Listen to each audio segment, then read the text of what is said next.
Hi everyone, it's great to see so many people joining. I'm Kylie Porter, the Executive Director of the Global Compact Network Australia. We're just waiting for some people to join prior to starting the webinar, so we'll give that about another minute or so.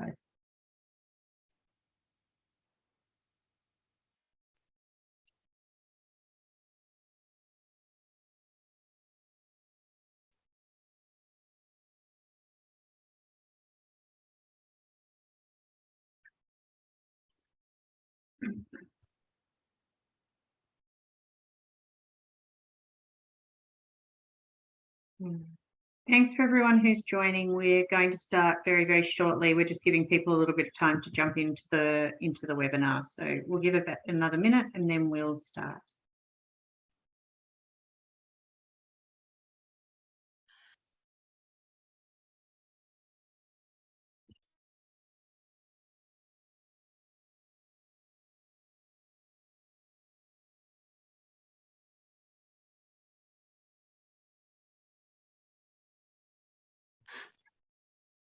All right, we might make a start. So welcome everybody to our webinar that we're bringing together to meet you all today with the Global Compact Network Australia and also the Business Council for Sustainable Development Australia, or BCSDA.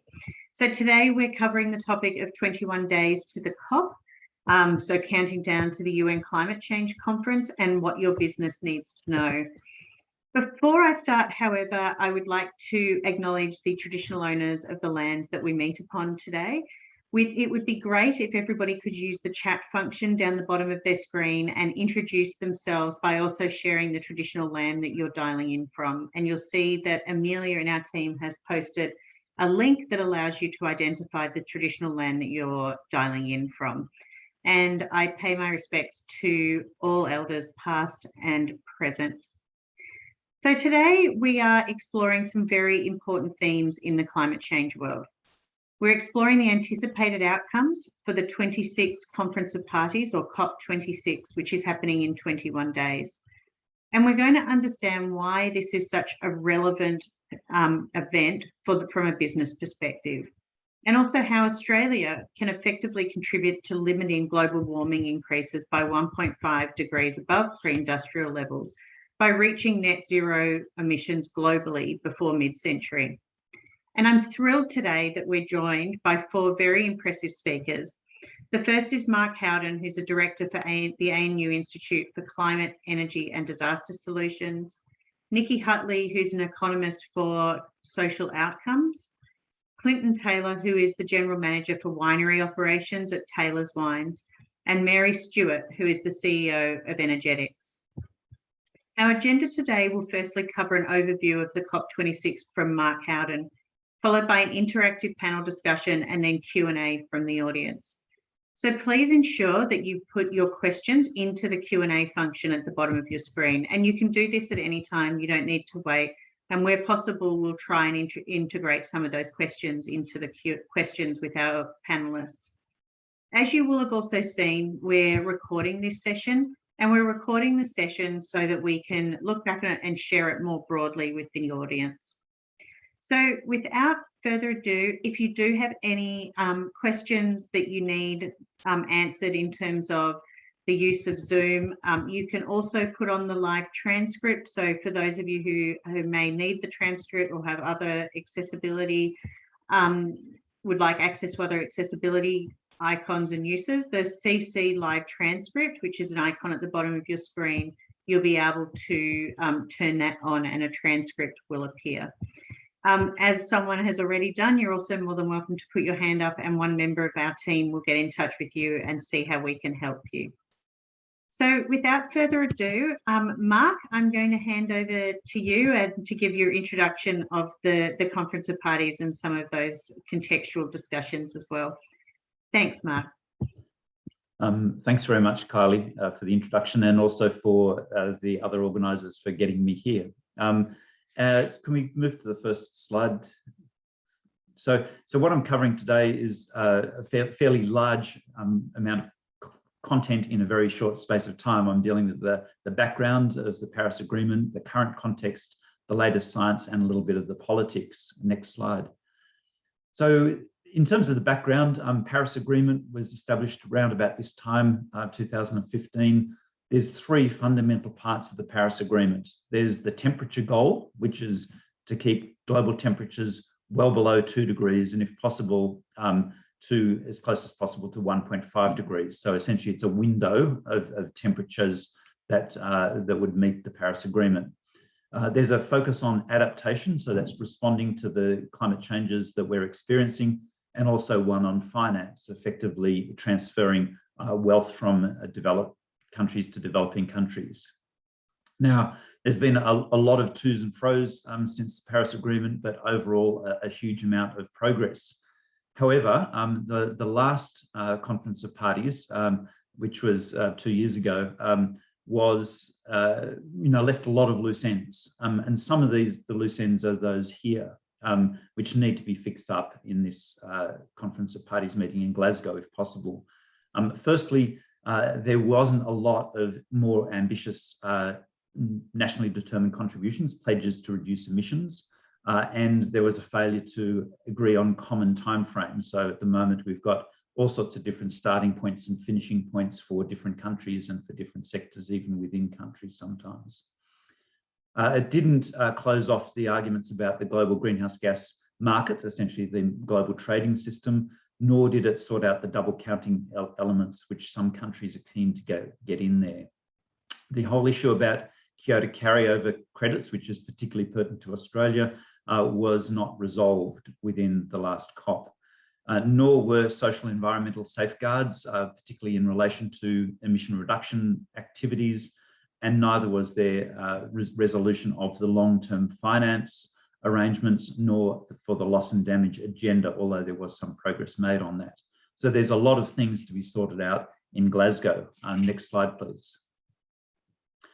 So what I'm just going to do here is the current context, and the current context includes very clear messages from the IPCC report, the one that came out about 2 months ago now. And so next slide, one of the key messages from that was that human influence on the climate is now unequivocal. It is no longer a matter of uncertainty, it's essentially an established fact, is how this was presented in the IPCC report.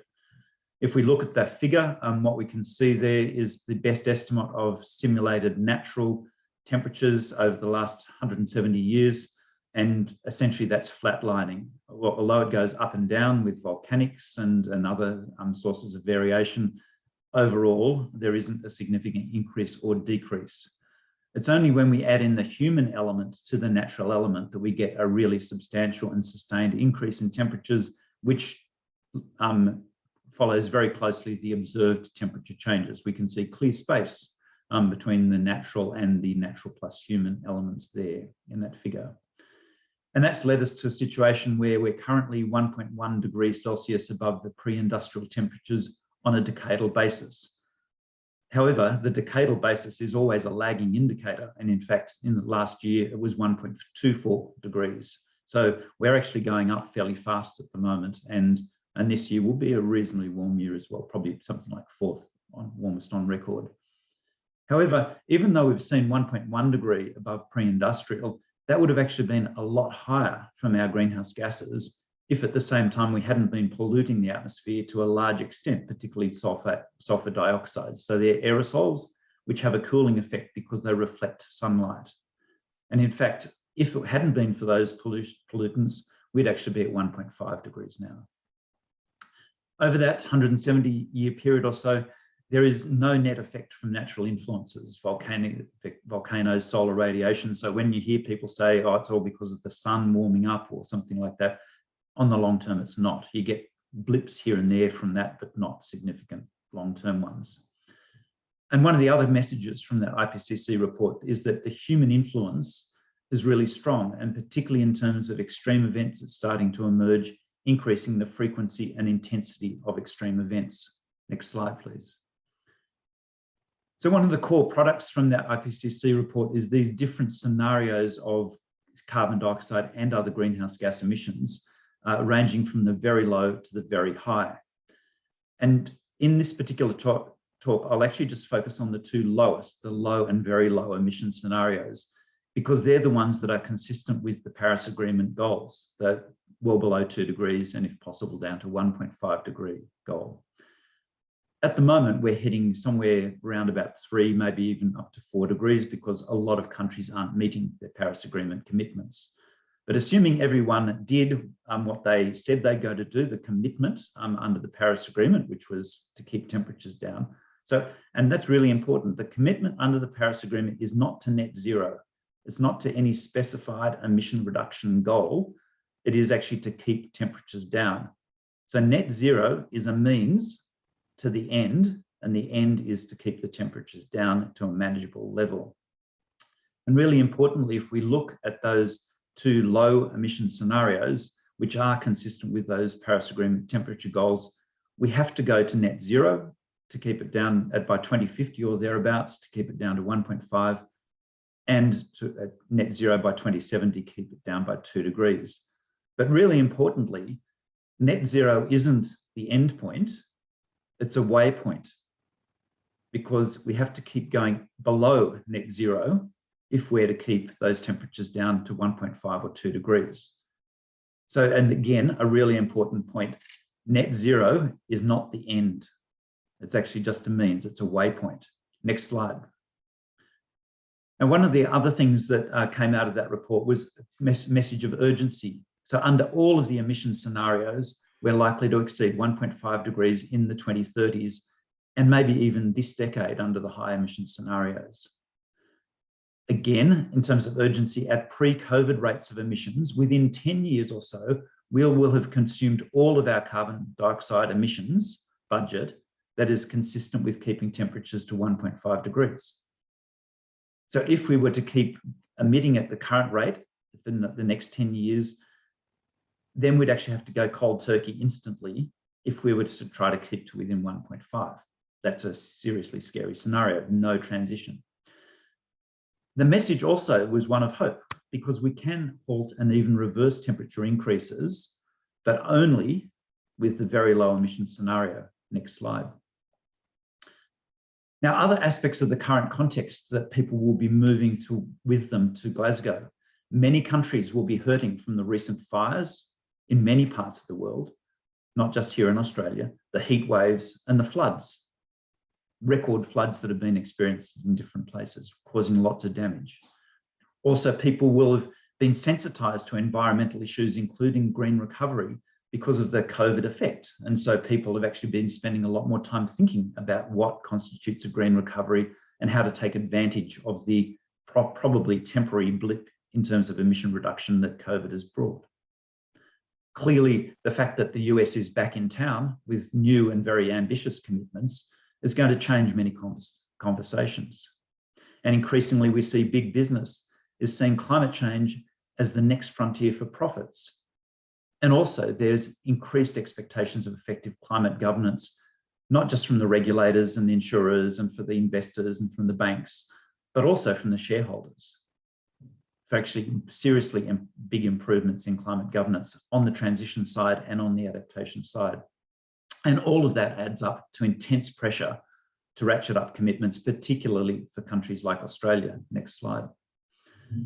And this is one particular way of illustrating this, which I just grabbed from the web. It's about to move to net zero and what countries have done what. So on the left-hand side of this dial, you know, at the 0 kilometre an hour type sort of position, are a few countries which essentially have already met net zero.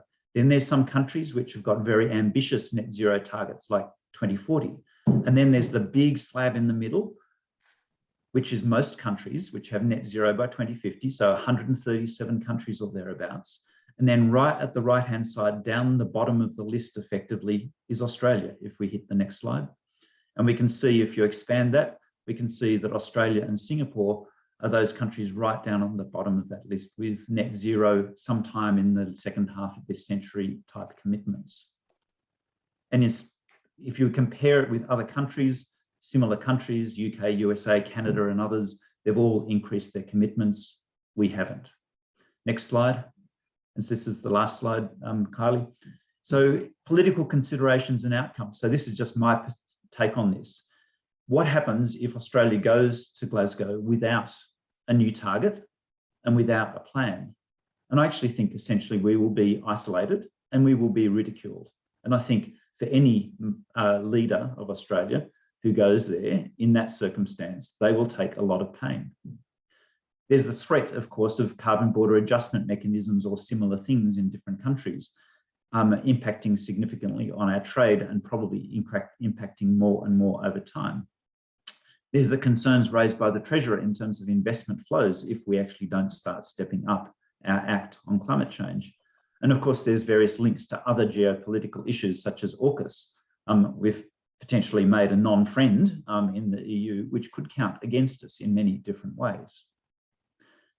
And lastly, in terms of expected or hoped for outcomes, firstly, I think there's an expectation that many countries will ratchet up their commitments to get close to a 2 degrees path. So moving away from the 3 degrees path that we're currently on down towards a 2 degrees path, assuming all countries meet those commitments. Secondly, a big effort in terms of sorting out the transparency and accountability issues, particularly in relation to the global carbon market. And so there'll be tradable permits and credits across borders. And lastly, I think there will be increased business momentum and certainty. We're seeing this right across the board, and it's the single biggest driver, in my view, for hope in relation to climate change at the moment. And that will not only generate new investment, it will generate new niches for business activity. And if we're smart here in Australia, we can be right on the front foot and taking advantage of that. Next slide. And that's where I'll finish it today, but happy to answer questions later. Thanks so much, Mark. That was a great overview to start with. And I look forward to dissecting it a bit more in our panel discussion, which we'll turn to now. So to open up the panel, it would be good if I could get reflections from Nicki, Clinton and Mary about Mark's comments. You know, do you agree? Are there some things that you disagree with? I mean, I was particularly interested in Mark's framing about, you know, business being an opportunity for hope with regard to the path to net zero and beyond, but, you know, particularly with net zero being a waypoint, which I don't think we hear very often. Well, I'd happily hop in first. Hi, Clinton Taylor from Taylor's Wines. I do concur with what Mark said there as far as the demand from the expectation from the public, especially. We certainly find that with our products, with our retail partners and also the general public, that there's a great expectation now, and has been for a number of years, that you must be making a contribution to your footprint and what are you doing in this space as far as your emissions go. So like at Taylor's, we've signed up to science-based targets, and we're looking to reduce our emissions by 50% by 2030. And, you know, when we do tenders especially in Europe, I find that it's more progressive in Europe, but there's certainly a demand to know what we're doing environmentally. It can get quite rigorous, some of the information that's required from us to submit for products. But if you do so and you're doing a good job, like we're doing a pretty good job, we feel, you're in the game there for business. But that, coupled with certainly the expectation of the public, which has really grown in recent times, is quite a force that we're seeing in the marketplace within our industry. Yeah. Would you agree with that, Mary, in terms of what Energetics is seeing when you're out there talking to your clients? Yes, definitely. The desires of the public are being translated by companies as a need to meet net zero. When we're looking at what companies need from the COP, we absolutely have to have finalization of the Paris rulebook. We can't enter the Kyoto period without we can't exit the Kyoto period and enter the Paris Agreement period without the rulebook being finalized. And from a business perspective, we have to finalize what's happening on Article 6, because at the moment, and that's the part that deals with the global carbon market, the double accounting aspects and the carryover of the carbon credits from Kyoto, that has to be finalized so that the business, so that the private sector can take advantage going forward. At the moment, that is too uncertain for them to grasp the opportunity that it represents. Mark reflected quite a bit on what the carryover from COP25 was and as a result what needs to be discussed. But the private sector does need to recognize that other aspect of adaptation will also be on the table at this COP. And while it's less likely to raise as much political angst, it is a significant gap in the delivery of the Paris Agreement, and the private sector must recognize that as adaptation effort ramps up, there will be more expectations of them. And that does to some extent relate to the expectations we're seeing coming out of our regulators at the moment around declaration of climate-related financial disclosures. So emissions reduction is part of it, but we need to remember that there is the adaptation side as well. Yeah. Nicki, do you have any comments from an economist perspective about what's being said? Well, I guess, from a pure economics point of view, the fact that we've got, these this accelerating change, Australia is at 1.44 degrees warming, not just the 1.1 global temperature. As Mark said, we are seeing these events. We're understanding better, I think, the economic consequences of not acting. And that comes right across the board. It's great that businesses are taking on the challenge, and obviously lots of individuals are as well. I'm involved, as you know, with the 1 Million Women organisation, which is a grassroots organisation, and we act individually but put pressure on businesses as well. But it's also got to be led by the federal government. We've got state government action. We've even got lots of local governments making commitments, doing all sorts of great things. But we can't have the federal government rowing in the opposite direction. We've got to create that certainty for everyone, in Australia as well as the global rule book. But it is good to see that we've moved on in 10 years, I think, and people do understand the consequences. I don't think they understand them fully, but, things like carbon border adjustments, capital costs, as Mark mentioned, we're now starting to understand a whole range of additional costs, not just the economic losses from extreme events. The costs economically are broadening, almost as each year goes past. Yeah. So I'll go back into the federal government and the domestic market, but we've obviously heard the EU carbon border adjustment mechanism mentioned a few times. And I think, for the benefit of those who aren't aware of it, what that mechanism does is intends to put a price on certain imports as much of part of their broader plan to achieve 55% carbon emissions reductions by 2030 and become carbon neutral by 2050. I'm quite interested in all of you, just a remark about, do you think that we're risking Australia being seen as a free rider with those economies, that are bearing the cost of transition to net zero, or do we need a mechanism the same as what the EU is implementing? Nicki, I might start with you. Yeah, well, I've got a paper through the Climate Council coming out later this week, so I shouldn't give too much away at the moment. But, I think when the EU first announced the Fit for 55 package, which included that mechanism, a lot of the response here, apart from the politicians saying, this has World Trade Organization implications, which most lawyers would say it doesn't. It's been specifically designed to be WTO and compliant. But the reaction was, well, we don't export a lot to Europe. It's not a big market for us, and we don't export a lot of the items that they have in, because the EU have said, there's basically sort of 6 things that are going to be in there. In the first iteration, it won't start till 2023, and that will just be an administrative getting through all the hurdles of the admin side. We'll get the price at 2026. Who knows what the EU's emissions trading scheme will be, but it's, the price of carbon has risen very rapidly this year on that trading scheme as more and more we get rid of the free permits and more companies are jumping on board.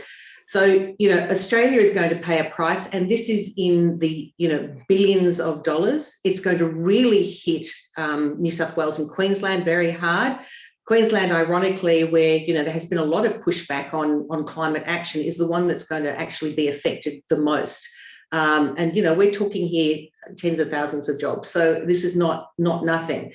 And the point about carbon border mechanisms is it is that free rider. Why should the rest of the world be paying a carbon price and risk losing their businesses who will say, well, we'll go offshore and do our production where there isn't a carbon price, or else they lose competitiveness because Australia is exporting things that don't pay for the carbon in them. They're just not going to put up with it anymore. And it's not just the EU. The US has now said this, Japan is looking at it, Canada. So a lot of our significant trading partners. So you add in fossil fuels to that equation, you add in our three major trading partners, China, Japan and South Korea, as well as the US and the UK. And suddenly those impacts are very large indeed. And that is the way the world's going. So it's not something, that we can just sit back. The idea that Australia can sit back and we'll be fine is just wrong. There are lots of economic costs coming down the pipeline. Even if you don't believe in the science of extreme events, you're going to be paying through all these other market mechanisms. And that the cost of capital is huge. And some research that's been done in recent years shows that already in developing, climate vulnerable developing economies, the cost of capital for the government sector has probably risen by a little over 1 percentage point because of climate risk. And for the corporate sector, it's been just over 0.5 percentage point. So in some countries, they're already paying for that. Australia's next on the line. Do you agree with that, Mark and Mary, in terms of the impact that you're seeing on businesses? From what I see, she's exactly right, and the rationale for this is entirely that countries like Australia are seen as free riders, and so either we pay up or we actually implement an appropriate policy which essentially puts us on a level playing field again. And remembering that when we were talking about putting our own prices on greenhouse gas emissions, we entertained the same sorts of arguments, trade exposed industry arguments, and so they're following through exactly the same arguments that we used ourselves. Yeah, so Mark, sorry, Mary, I'll get to you in a second. I just want to integrate a question from one of our participants around that there was a speaker that she listened to the other day who's the head of ESG at a sell-side research firm. And they didn't think that the carbon mechanism border mechanism would get through. And apparently there's some key economies in the BRIC that have written to the WTO saying that it is a breach of fair trade agreement. Now, obviously, Nicki said that it doesn't breach WTO rules. What are your views on that, Mark? Well, I'm certainly not an expert on world trade, but my understanding is that, as Nicki said, it has been designed explicitly to not fall afoul of those. And that means that there is the opportunity to demonstrate for products that are made in Australia to show how they're actually, in a sense, compliant with the EU, and how, in a sense, there has been a price paid for that product in terms of greenhouse gas emissions. And so I, as far as I can work out, that could well just be a delaying tactic rather than anything, serious. Thanks. Sorry, Mary. I was going to comment more on the experience that companies are going to have and are already having of the carbon border adjustment mechanism. And remember, this is, as Mark said, it's about the emissions intensive trade exposed industries, and it's trying not to expose those in Europe. And really what the CBAM does is says that you need to pay the same amount for carbon for your product as is being paid in Europe. So that's around, from memory, around $70 a ton. So even if you're buying offsets in Australia, $15 a ton, you're going to have to make up the difference. The preference of the European Union is that the money stays in the country of origin. So there are huge opportunities for companies that want to go green and sell carbon-reduced products into those countries that will have some form of adjustment mechanism to improve what's happening here, in spite of not having a policy or a requirement to do it. The money will be available. So let's invest it domestically and not send it to other countries. Thanks, Mary. I might just stay on the topic of business for now. We've heard Mark and Nicki as well talk about the need for clear policy direction. But, Clinton, you talked before about how Taylor's Wines has made a science-based target commitment. And there are lots of other companies out there, many of whom are on the call today, that have made net zero commitments, and they're making their own, commercial arrangements to ensure that they can manage the demand for a shift to net zero and also the technological shifts required in doing that. What pathways have you found, Clinton, but also Mary, also with the dealings that you've had with businesses, to be most beneficial for business to meet the Paris Agreement? And do you really think that we need a federal government commitment to transition with the speed and order required to get to net zero? Clinton, I might start with you. Yeah, sure. I definitely think federal government leading the way would be hugely beneficial, as I'm sure we all do, to get everyone on a clear direction. We've had to do things at Taylor's because we're agricultural producers, so we've found with climate change in recent times, we're getting hit by frost that we didn't in the past.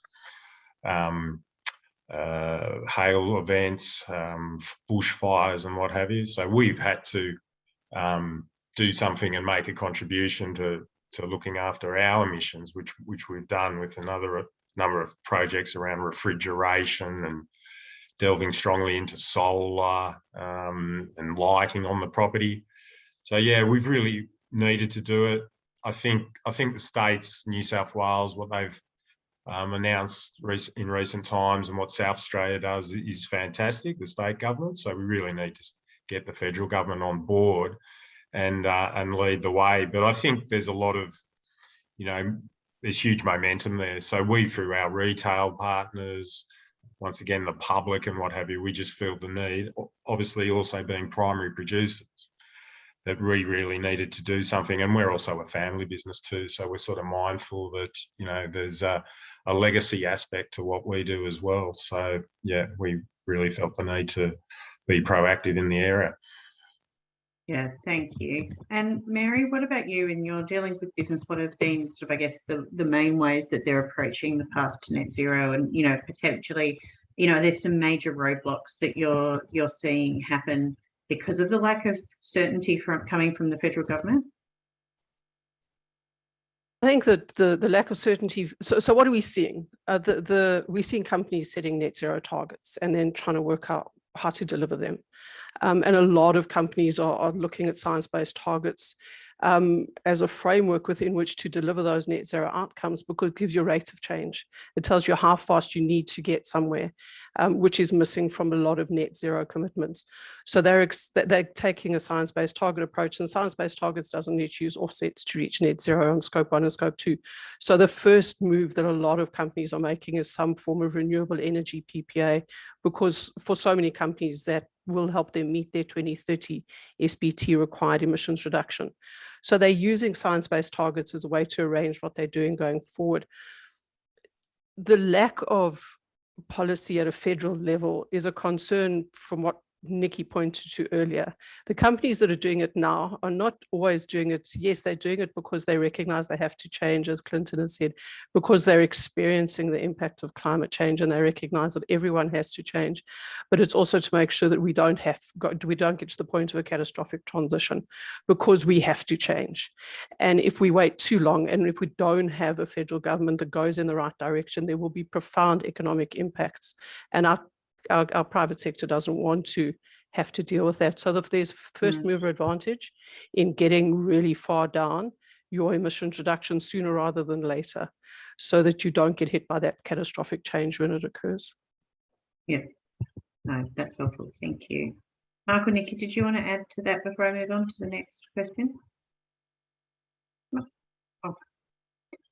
So I want to just jump back to the federal level for a minute here, and from a nationals perspective, the commentary around net zero is really centred around this issue of planning. So we've heard about how science-based targets can be really useful from a business perspective, and there are quite a few MPs that are claiming that not enough countries have globally explained how we reach net zero. So if we think back to Mark's chart from his presentation, the big part of the accelerator wheel was showing that effectively 73% of countries responsible for global emissions have committed to net zero by the mid-century.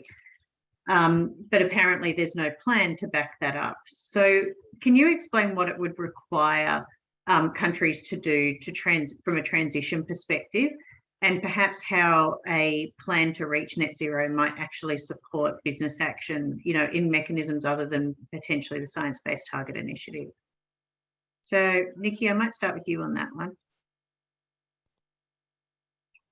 Lost my control of my mouse then.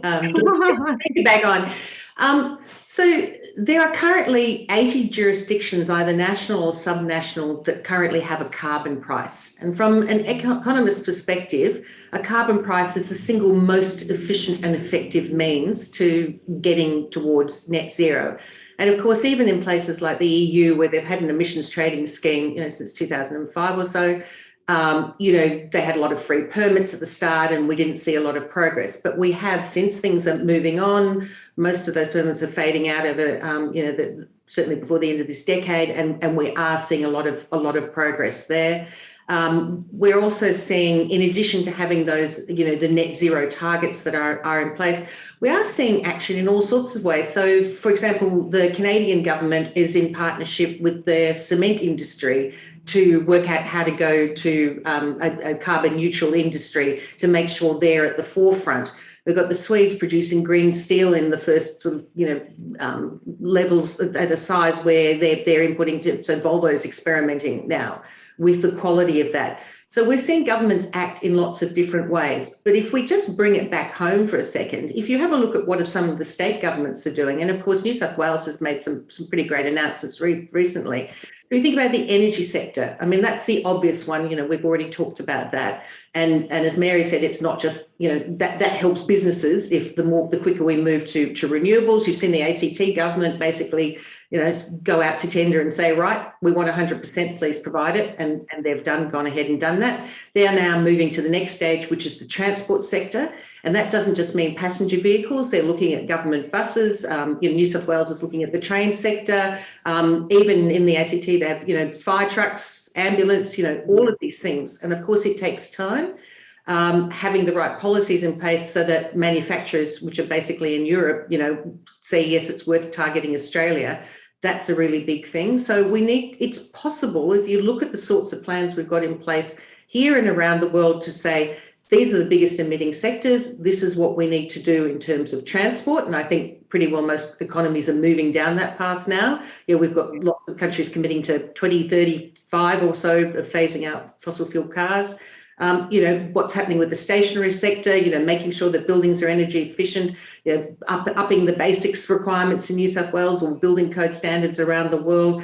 I mean, there is a lot of movement, but perhaps it's not as coordinated as it could be.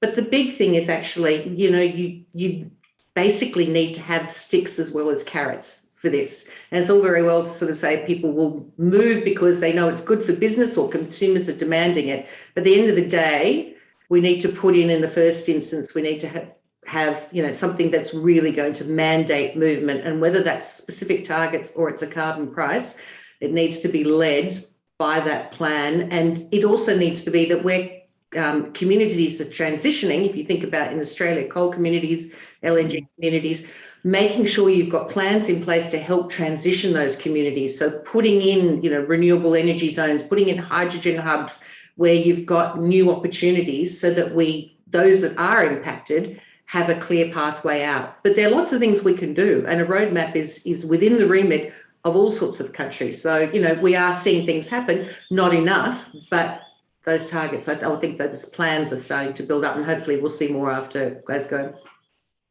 Yeah, Mary, do you agree, with that? And I guess, overlaying that, what about the commitments that have already been made by, like our ASX top 200 companies? Are they helping us transition in an orderly manner that will now allow us to reach the Paris goals? Just looking at the broader question of do we have to have plans to 2050 for policy to be made now? We absolutely have the technology that will take us to what we need to deliver by 2040, maybe even 2045. I'm concerned that plans are being read by some people as we need to define a technology pathway, because we don't want to stipulate technology now that needs to be implemented in 15 or 20 years because we can't envision what it is. So we need to have a plan. As I agree with Nicki, we need to understand what the outcomes are. So we need to know what we need to reach by when. but then we need to get out of the way and let the private sector work out what the cheapest way of getting there is. Does this mean that it will be, and yes, the question around will the commitments of the ASX 200, how far will that get us? Not far enough. The majority of the ASX 200 has committed to emissions reduction. I'm going to say about 40% of them are looking closely at whether a net zero target suits them, but the majority don't have a net zero target. But if we don't have clarity on when we want to get there by, we're not necessarily going to get there fast enough. And I think we do need some federal oversight to make sure that the ground is clear, that we don't have unexpected obstacles and things coming in, getting in the way that are unexpected and result in undesired co-benefits or unexpected things happening from one company doing something that doesn't work for the rest of the economy. So for me, it's a plan to meet targets and meet desired outcomes, not a pathway of exactly what technology we need to implement at what time. Yeah. And Clinton, are you seeing the same thing, sort of, I guess, from your perspective, are you seeing that once Taylor's Wines set a science-based target and really demonstrated its commitment to reaching net zero, did you see the same interest coming out from your, I guess, your peers or competitors? Yeah, we did. I think the wine industry has Sustainable Wine Growing Australia, and that's all about reducing your footprint and benchmarking and efficiencies. I think as an industry we could probably do a little bit better there and get some more targets in there, but that's at a fairly early stage there. But yeah, definitely the benefits within with business partners was strong. That helped us gain a few tenders on business when we could show that we were doing stuff, being part of the global emissions target. So yeah, very beneficial. I think also there's a lot of ground that could be made with small to medium enterprises in Australia, and I think Nicki touched on it and was a good point for me that with government partners a bit more with industry to really get some additional momentum in this area. I think that'd be a huge fillet for more companies to get involved. Yeah, thanks. So for those who haven't already started popping in their questions, if you can please do so now. I'm going to move on. We've heard a lot about state governments and particularly the New South Wales plan, of which the stage one of their plan really does focus on the state's proposed approach between now and 2030 with an aim to deliver a 50% cut in emissions by 2030 compared to their 2005 levels. And there's a statement / question here about how state governments, so New South Wales, Victoria, South Australia, are leading the way. But if it's a national identity matter as well, and there's concerns that we're obviously being tarnished by the lack of leadership from the federal level. So the question is, how can all of that collective input from the state governments really put pressure on the federal government to make a broader commitment as well? Mark, I might throw that one to you. Thanks, Kylie. You're welcome. A really difficult one. I mean, there's different ways of looking at this, and one way of looking at it is because all of the states and the territories all have net zero targets and often have ambitious midterm targets, because in fact the midterm targets are actually more important than the net zero target in many ways. It does actually set up this situation where the federal government can basically be a free rider on the activities of the states and local governments. And so in fact, in some respects, it's a disincentive for the feds to take action. There's not that many other things that can play into this apart from the ballot box, because embarrassment doesn't seem to work. Rational economic policy arguments don't seem to work. Traditional approaches to collaborative policy development don't seem to work. Cross-sectoral arguments for policy don't seem to work, etc. So it is a very awkward situation, I think, we find ourselves in, where we definitively need to have federal leadership, national leadership, as the previous respondents discussed, but we're not getting it. And I think there are particular requirements at that national level which relate to things like research and development. They're putting in place the effective R&D that gives us the options that allow people to make their own decisions, in their businesses, in their local communities, etc. But with really good options. At the moment, we're not doing that. We're not setting ourselves up for the economy of the future. We're sort of hanging on to the economy of the past, and that's not smart business. And I think we just need to recognise that. Whereas a lot of the state governments, I think, are recognising that, and they see there's advantage for their state by being first movers or even second movers on some of these topics, and actually having the backing of their communities and business. Mary, you wanted to add to that? So I'm an engineer, and I love logic, and I also love research. And I spent most of my consulting life speaking to coal miners about climate change. And through my working life, spent a lot of time dealing with climate deniers and people who really didn't make sense to me. And the only place that I could find research that addressed this at all was trying to work out what changed the attitudes of anti-vaxxers. And one of the few things that changed the attitudes of anti-vaxxers was storytelling. And the letter that Roald Dahl wrote about his daughter dying of chickenpox from memory was one of those places where you could see that these ideas suddenly started changing. And if we look at what the role that the Fijian presidency played at the COP in Paris, they were there about storytelling. The Fijian president was saying, come and paddle my canoe with me. And I think we've forgotten the role of storytelling, because we have to change the minds and hearts of people who don't believe in the stuff. And we do need to draw on that only thing, the only thing that does appeal to, from what I look at, and I really don't understand where you're coming from, it's completely illogical.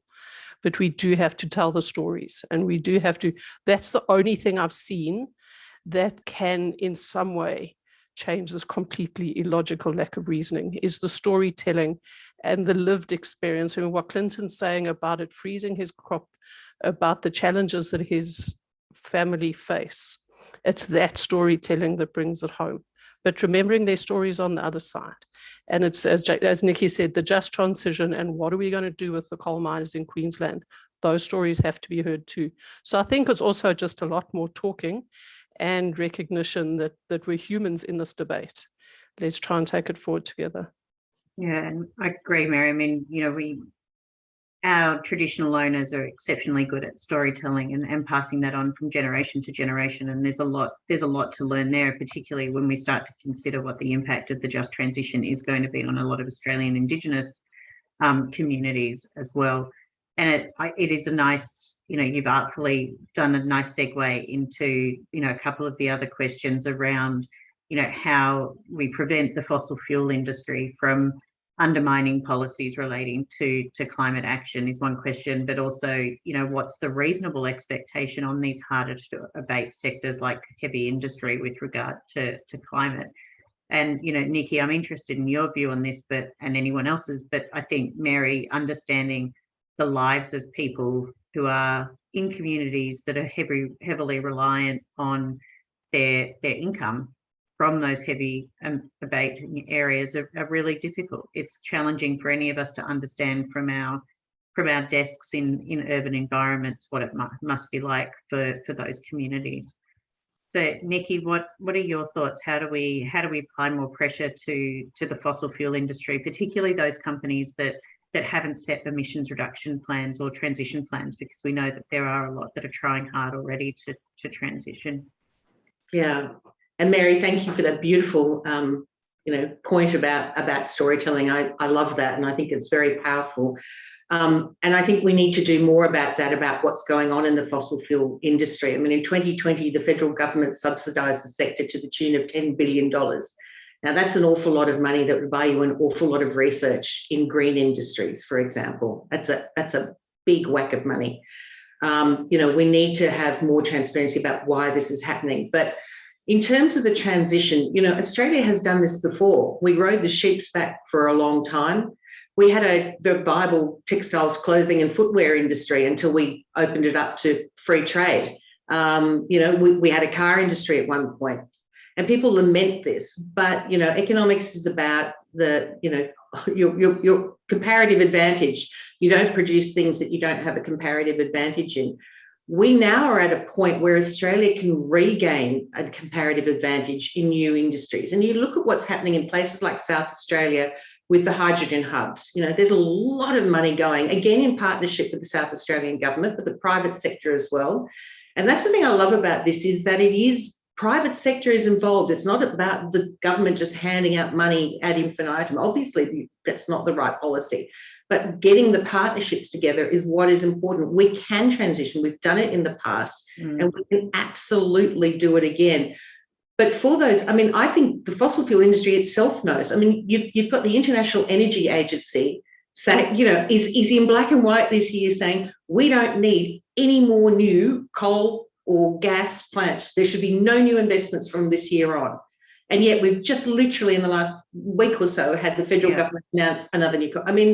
The rest of the world is saying this, and I think the business community actually gets this. So we are seeing a lot of them say, we're going to do the right thing. Yes, whether they get there and how quickly they get there, and there is a little bit of greenwashing, but at least they understand that it's their business. There will be stranded assets. You've got the superannuation sector having its membership say, we don't want you investing anymore in these things. So capital is going to keep being withdrawn. So I think, obviously I'd rather the federal government was on board, but I actually see that we are seeing these transitions. Maybe it's not happening quickly enough. The Climate Council's research is saying we really need to be thinking about 2035, not even 2040. And that's a really hard ask, but we're suggesting 75% by 2030. Now, that is a very, very hard ask, but it's not beyond the realms of possibility. It just needs coordination from all sectors. There are some very big emitters, but of course, Scope 3 emissions don't count in our own reporting either, and it's how you treat those that's going to be important. If you were to do that, it would change Australia's position quite significantly. But we are making some progress, so I am encouraged by that. Mary probably knows more about at the coalface. Pardon the expression. About what some of the really big companies are doing in this space, but I know they're all making plans. So yeah. So sorry, Mary, off you go. No, well, I was going to comment that yes, we all saw the Business Council of Australia's announcement over the weekend, but last week we saw the International Council of Minerals and Metals also committing to net zero, and the week before the Minerals Council of Australia committing to net zero by 2050. And the ICMM one was important for me because it was a clear indication that the money has moved, and that the members of the International Council on Minerals and Metals recognizes that if they want access to capital, they have to move too. And I think that's going to be a clear guidance for the fossil fuel sector. As Nicki says, we're going to have stranded assets if they don't get it right. So that's actually quite an easy one to solve. The other question that we saw was, what is a reasonable emissions reduction for the hard to abate sectors? So that they could be more of a challenge, because the question is, how do you define reasonable? And I must admit, I will go back to the law that says, what would a reasonable man do? And looking at the information that Mark presented to us earlier, a reasonable man would make serious decisions and serious plans to stop emitting. And I'm increasingly seeing companies understanding that reasonable is deep emissions reduction by 2030 or 2035. So the private sector, those who are organized, are going to get there fast enough. The challenge is whether we get the other 60 or 80% of emissions to follow. Thank you. Now, before I provide some summary remarks and pass over to Andrew, just very briefly from all of you, and Nicki, I might start with you and then pass around to Mark, Mary, and then Clinton. What is, very quickly, the one thing you would like to see happen during COP that might, I guess, alleviate your frustrations around the current pace of change? Well, obviously, from an Australian point of view, I'd like us to see, have actual targets and some 2030, some serious commitments around that. And I think what will help move Australia is to see some more concrete plans from other nations around how they're going to get there. and some really strong pressure exerted on Australia that, you know, it's not good enough to be a free rider anymore. You know, we've got to have as many voices shouting as loudly as possible. Thanks. Mark? Thanks. The great points there that Nicki just made. You know, for me, absolutely a plan, a real plan, is absolutely vital, and one that meets the needs of the moment, which is the whole point of COP in a sense. But coming back to that point that was just raised about comparative advantage and the heavy industries, you know, so hard to abate industries. The question here is not about whether you know, it's difficult or not. The question is, can we do that better than our competitors? And if the answer is yes, then we've got a competitive advantage. And so it puts the pressure on us to do these things really well. That means we have to be forward-looking and strategic and coordinated. And so the thing that I'd love to see from COP is a realization, like a dawning realization that we do have great opportunities here, but it only happens if we act sensibly right now. Thanks, Mark. Mary? So the cynic in me says, well, hopefully Australia will only be given the Fossil of the Day award once. That would be a winner compared to so the Fossil of the Day is awarded by the NGOs for that country which got in the way of negotiations the most in that day. And we have scored way too many of them in the last couple of COPs. From a business perspective, minimum requirement is Article 6, so the Paris rulebook needs to be landed. It will give us a way forward, and it will give us some certainty on how we need to act both domestically and in the international market. Anything over and above that would be great, and a net zero commitment with some serious midterm 2030 or 2035 targets from Australia would just be the icing on the cake. Thank you. Clinton? Yeah, well, I think just the Feds getting off their tail and making a commitment, as we've touched on, setting a target. And then, as we probably touched on, the follow-on from that is sort of the cell story, I think, and how we, you know, some of the wins that we could bring as part of the cell story from industries that have transitioned, and some, you know, the good news stories, because we were talking about storytelling. I think there needs to be more of that going forward. So, you know, people get their head around things and get behind what we need to do to look after our planet. Thanks, Clinton. Andrew, I might ask you to pop your camera on now. I think well, I know that we've had a really interesting webinar, and, you know, it was great to hear 2 points come up that are really, really, really discussed around adaptation and storytelling. And we really can't forget how important they both are. You know, adaptation has historically sat within the realms of the development sector, and we really need to shift business thinking around that actually being within the realms of the federal government, state governments, but also business. And likewise, I think, you know, Mary's point about storytelling is something that we could absolutely use to support bringing along, you know, those recalcitrant individuals or businesses to help us get towards those 2050 targets. So I personally want to thank all the speakers today. You were wonderful. And Andrew, I'll hand over to you now to give a few closing words. And you guys will also see a link pop up for a survey if you wouldn't mind filling it in. Over to you, Andrew. Thanks, Kylie. And thanks for hosting and facilitating. Big snaps for corralling those 4 very interesting presentations. What I thought I'd do is just do what I heard from each of the 4 speakers very briefly, and then just a brief comment about what I like to think is the hope of COP. Mark opened with what I thought was a compelling narrative around the science for taking action and committing for greater ambition is now compelling. And it's interesting that in the last, 72, 96 hours, we're hearing this notion that Australia is now an unreliable country. And that's not good. We are reliable. We are certain we stick with our partners. But if we're not going to be on the field of play in relation to why the science is important and what action we need to be taking, then I think that Mark's comments around the loose ends after the last COP may well be a signal of what's going to happen here as well. We then move on to Nicki, and again, I heard this compelling narrative around the economics of action is now both rational robust and ready. And I thought it was really, really quite telling that her comment that Australia is going to pay a price for not having a price. That's really quite important, I think, for not just policymakers, but for business to also understand as we go forward with the uncertainty of what the CBAM might be, whether it's in the European Union or in other countries, including the United States. Then we heard from Mary, and the comments I thought were very much around what the role of business is being to assess, to target, and to put into place solutions, as well as credibly report climate action. It only works best when it's underpinned by policies that create long-term enabling frameworks to drive this innovation, to drive the innovation, the investment, the efficiency, the enterprise, and ultimately the efficacy or the fairness of the enterprise itself. Interestingly and strangely, that's much like the work of government during the pandemic. So I don't know why we can't just translate that into this narrative. And finally, probably the most compelling of all is Clinton and the comment about the freezing of the crop.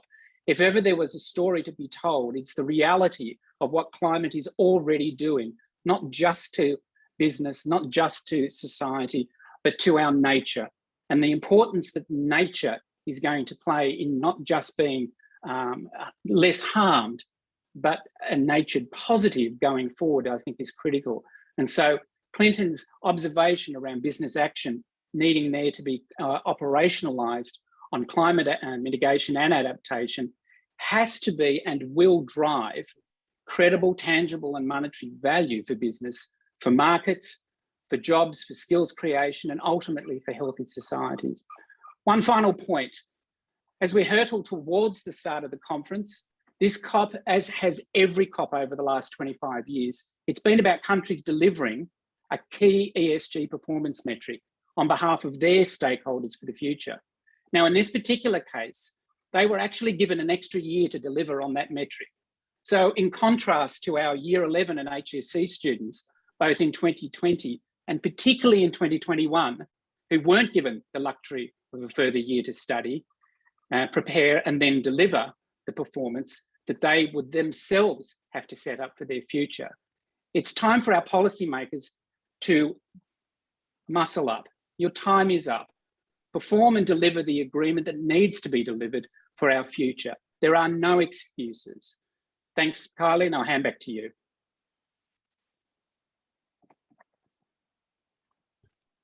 My unmute button. So thank you, everybody. I know that a lot of you are probably rushing off to your next meetings. If I can just ask that you spend the time to fill out our quick survey, that would be great. We will also send around the recording and some of the key highlights that GCNA saw from today's event. And once again, I want to say a big thank you to Mark, Nicki, Clinton and Mary. I found your insights really invaluable, and I hope that we can do this again with a very positive conversation after the COP, which is in again 21 days. So I look forward to staying in touch. Thank you everybody who joined us for today's webinar.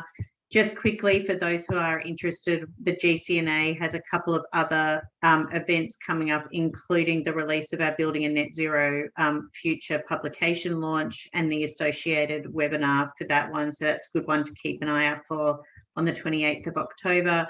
And we're also running our Spotlight series for business and human rights, of which we do have a session on the human rights elements of decarbonisation. So again, probably something quite pertinent for you all to keep an eye on, particularly as we do enter into the COP. So thank you again, everybody. Have a lovely afternoon, and thank you to BCSD Australia too for collaborating with us on this webinar. Okay, thanks everybody. Thanks, Kylie. Bye. You're welcome. Bye.